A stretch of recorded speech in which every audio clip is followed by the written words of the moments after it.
ആശുപത്രിയിലായിരുന്നു അന്ത്യം. ഈ കേസിന്റെ വിഭാഗത്തിലെ പ്രമുഖ മതപണ്ഡിതനായിരുന്നു. വിശദാംശങ്ങളുമായി സിആർ രാജേഷ് ചേരുന്നു. സിആർ, എപ്പോഴായിരുന്നു അന്ത്യം? വിശദാംശങ്ങൾ. ഇന്ന് രാവിലെ ആയിരുന്നു അദ്ദേഹത്തിന്റെ അന്ത്യം. ഇസ്ലാമിക കർമ്മശാസ്ത്ര രംഗത്തെ വളരെയധികം പ്രമുഖരായ ഒരു മതപണ്ഡിതനായിരുന്നു അദ്ദേഹം. 78 വയസ്സായിരുന്നു അദ്ദേഹം. കോഴിക്കോട്ടെ സ്വകാര്യ ആശുപത്രിയിലാണ് അദ്ദേഹം അന്തരിച്ചത്. ദീർഘനാളായി അദ്ദേഹം വാർദ്ധക്യ സഹജമായ അസുഖങ്ങളാൽ ചികിത്സയിലായിരുന്നു.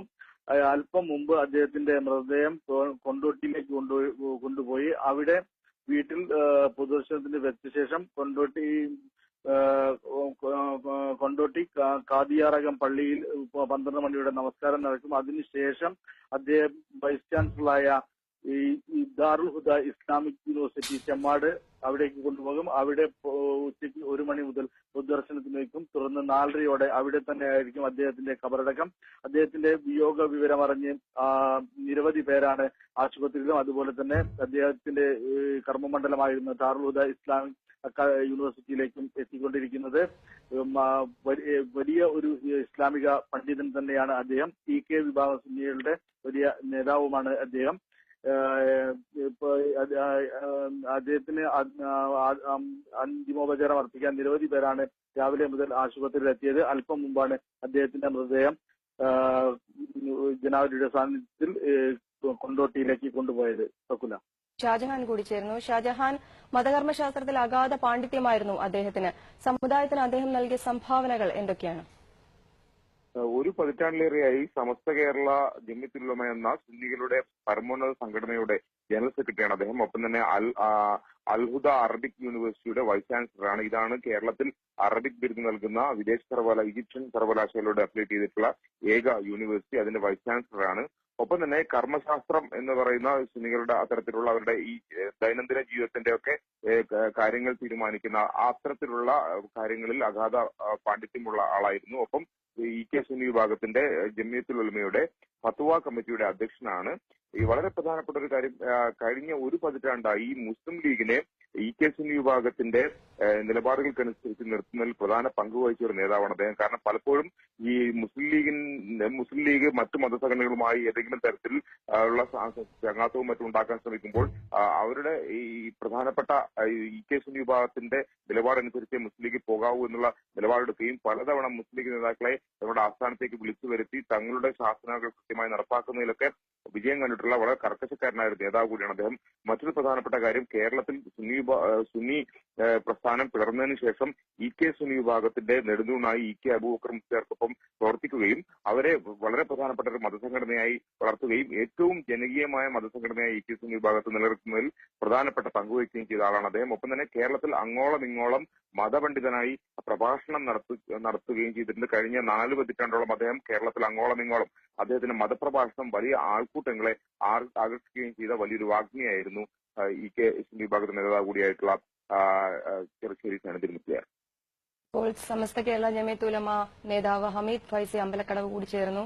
ശ്രീ ഹമീദ് ഫൈസി, സമസ്ത കേരള ജമിയത്തുൽ ഉലമ ജനറൽ സെക്രട്ടറിയായി വളരെ വർഷങ്ങളായി അദ്ദേഹം ജനറൽ സെക്രട്ടറിയാണ്. എങ്ങനെ അനുസ്മരിക്കുന്നു അദ്ദേഹത്തെ താങ്കൾ? തീർച്ചയായും സമസ്ത കേരള ജമിയത്തുൽ ഉലമയിൽ ഒരു 4-5 പതിറ്റാണ്ട് കാലം വളരെ ശ്രദ്ധേയനായ നേതൃപാടവമുള്ള ചോദ്യം ചെയ്യപ്പെടാനാവാത്ത നേതാവായിരുന്നു Shamsul Ulama EK Abubakar Musliyar general secretary. അദ്ദേഹത്തിന്റെ വിയോഗത്തിന് ശേഷം എങ്ങനെ സംഘടന ആ വിടവ് നികത്തിപ്പോകും എന്ന ഒരു പ്രശ്നം ഉയർന്നു വന്നപ്പോ വീണ് കിട്ടിയതായിരുന്നു മഹാനായ സൈനുദ്ദീൻ മുസ്ലിയാരുടെ വ്യക്തിത്വം. അദ്ദേഹം ആ പോസ്റ്റിലേക്ക് വന്നതോടുകൂടി ആ വിടവ് നികത്തുന്ന വിധത്തിൽ വളരെ കൃത്യമായ നിലപാടെടുക്കാൻ കഴിയുന്ന വളരെ യോഗ്യതയും കഴിവും തെളിയിച്ച ഒരു പ്രഗത്ഭനായ ലീഡർഷിപ്പുള്ള ആളായിരുന്നു അദ്ദേഹം എന്ന് കഴിഞ്ഞ 10 വർഷക്കാലത്തെ അദ്ദേഹത്തിന്റെ ഈ ജനറൽ സെക്രട്ടറി പദത്തിലുള്ള പ്രവർത്തനങ്ങൾ തെളിയിച്ചു. അദ്ദേഹത്തിന്റെ ഒരു പ്രത്യേകത എന്ന് വെച്ചാല് ആരുടെയും മുഖം നോക്കാതെ കക്ഷി രാഷ്ട്രീയത്തിന് അതീതമായി സമസ്ത കേരള ജമിയത്തുകളുടെ താല്പര്യം എന്താണോ അത് നോക്കി അതിനനുസൃതമായി ഒരു കാര്യം ബോധ്യപ്പെട്ടാൽ ആ തീരുമാനം എടുക്കുകയും അതിൽ ഉറച്ചു നിൽക്കുകയും ചെയ്യുന്ന ഒരു സമീപനം. എത്ര വലിയ സമ്മർദ്ദം വന്നാലും സമ്മർദ്ദത്തിന് വഴങ്ങാതെ ഒരു ഉറച്ച തീരുമാനം എടുത്തുകൊണ്ട് മുന്നോട്ട് പോകാനുള്ള ഒരു കഴിവ് അദ്ദേഹം പ്രകടിപ്പിച്ചിരുന്നു എന്നതായിരുന്നു അദ്ദേഹത്തിന്റെ ഏറ്റവും വലിയ പ്രത്യേകത. അതുകൊണ്ട് തന്നെ സമസ്തയിലെ ഏറ്റവും വലിയ ജനപ്രിയ നേതാവായി അദ്ദേഹം മാറിക്കഴിഞ്ഞു. അതാണ് അദ്ദേഹത്തിന്റെ ഏറ്റവും വലിയ പ്രത്യേകത. മറ്റൊന്ന്, ഈ ഇസ്ലാമിക കർമ്മശാസ്ത്ര നിയമങ്ങൾ എന്ന് പറഞ്ഞാല് ഒരു വളരെ സങ്കീർണമായ മതവിധികൾ ഉൾക്കൊള്ളുന്ന വിശാലമായ ഒരു ലോകമാണ്. ആ വിഷയത്തിൽ ഫത്വ മതവിധി ലഭിക്കണമെങ്കിൽ ശരിക്കും ഫത്വ കമ്മിറ്റി ചേർന്ന് ആലോചിച്ച് തീരുമാനം എടുക്കേണ്ടത് സാധാരണഗതിയിൽ വളരെ വിശദമായ പഠനത്തിന് വിധേയമാക്കണം. ഇന്ന് കേരളത്തിൽ ഒരു മതപരമായ വിഷയം ഒരു മഹലിൽ വന്നാൽ സ്വാഭാവികമായിട്ടും മുജാഹിദ്, ജമാഅത്ത്, തബ്ലീഗ് പല കക്ഷികളുണ്ടെങ്കിലും അവരൊന്നും ഈ ഫത്വക്ക് ആരും സമീപിക്കാറില്ല. അത് സമസ്തയെ സമീപിക്കും. പക്ഷെ സമസ്തയുടെ ഫത്വ കമ്മിറ്റിയുടെ പ്രത്യേകത അദ്ദേഹത്തിന്റെ അധ്യക്ഷനാണെന്ന് മാത്രമല്ല, അദ്ദേഹത്തോട് നേരിട്ട് ചോദിച്ചാൽ തന്നെ അദ്ദേഹം കിതാബുകളൊന്നും റെഫർ ചെയ്യാതെ നേരിട്ട് ആ മതവിധി തത്സമയം സ്പോട്ടിൽ പറയാൻ കഴിവുള്ള അഗാധമായ പാണ്ഡിത്യമുള്ള കർമ്മശാസ്ത്ര വിഷയങ്ങൾ പാണ്ഡിത്യമുള്ള ഒരു വലിയ പണ്ഡിതനായിരുന്നു അദ്ദേഹം എന്നാണ് അദ്ദേഹത്തിന്റെ ഏറ്റവും വലിയ മറ്റൊരു പ്രത്യേകത. അദ്ദേഹത്തിന്റെ വിടവ് തീർച്ചയായും ഒരു വലിയ പ്രയാസം തന്നെയാണ് സംഘടനയെ സംബന്ധിച്ചിടത്തോളം. ഈ ഷംസുലമയുടെ വിടവ് അദ്ദേഹം നികത്തിയതുപോലെ ഇനി ഒരു ഇസ്ലാമിക സംവിധാനം അള്ളാഹുവിന്റെ സംവിധാനമാണ് ഫൈസി. ഇപ്പോൾ KT ജലീൽ MLA കൂടി ചേരുന്നു. ജനകീയനായ ഒരു നേതാവിനെയാണ് സമുദായത്തിന് നഷ്ടമായിരിക്കുന്നത്. എങ്ങനെ അനുസ്മരിക്കുന്നു? ചെറുശ്ശേരി സൈനുദ്ദീൻ മുസ്ലിയാർ അഗാധമായ പാണ്ഡിത്യമുള്ള വ്യക്തിയും വിനയം മുഖമുദ്രയാക്കിയയാളും ജീവിതത്തിൽ ലാളിത്യം ആദ്യം മുതൽ അവസാനം വരെ പുലർത്താൻ പരിശ്രമിച്ച വ്യക്തിയുമാണ്. സമസ്ത കേരള ജമിയത്തുൽ ഉലമയെ സംബന്ധിച്ചിടത്തോളം ഒരു തീരാ നഷ്ടം തന്നെയാണ് ചെറുശ്ശേരി സൈനുദ്ദീൻ മുസ്ലിയാരുടെ ഈ വേർപാട്. ദാറുൽ ഹുദ എന്ന് പറയുന്ന സ്ഥാപനത്തെ, ചമ്മാട്ടെ ദാറുൽ ഹുദ എന്ന് പറയുന്ന സ്ഥാപനത്തെ ലോകോത്തരമാക്കുന്നതിൽ സുപ്രധാനമായ ഒരു പങ്ക് അദ്ദേഹം വഹിച്ചിട്ടുണ്ട്.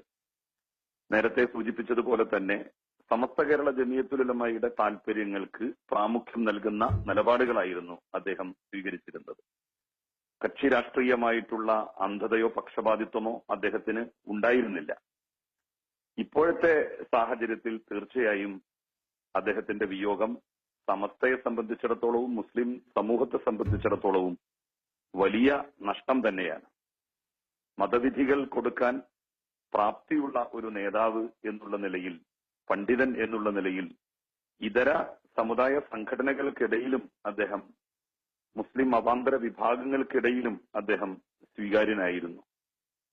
അദ്ദേഹത്തിന്റെ വേർപാടിൽ സമൂഹത്തിനും നാടിനും സ്ഥാപനത്തിനും അദ്ദേഹത്തിന്റെ കുടുംബത്തിനുമൊക്കെ വന്നിട്ടുള്ള നഷ്ടം അഗാധമാണ്. അതിലുള്ള എന്റെ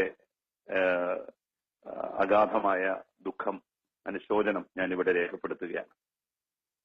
നന്ദി ശ്രീ KT ജലീൽ. സമസ്ത കേരള ജമിയത്തുൽ ഉലമ ജനറൽ സെക്രട്ടറി ചെറുശ്ശേരി സൈനുദ്ദീൻ മുസ്ലിയാർ അന്തരിച്ചു.